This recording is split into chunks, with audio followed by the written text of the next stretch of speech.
Cái đầu tiên anh em mượn ông anh được con ấy về, con đầu tiên anh em nhé.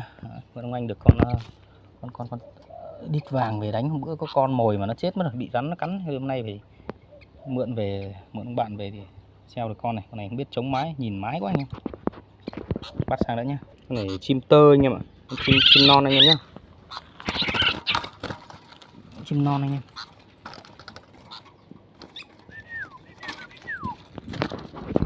Mượn ông bạn được con này về này, con này con non anh em ạ. Cho nó quả chuối nữa là ổn anh em. Nước chuối vào thôi. Nó mới tập thêm cái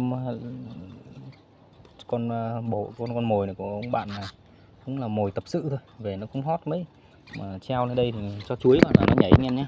Mình cho thêm con này vào nữa, cho nước vào nữa là thôi, có chim chơi rồi nha. Làm con non anh em nhé. Con này con đực, dễ đực lắm, non nó hung hăng lắm anh em. Đây.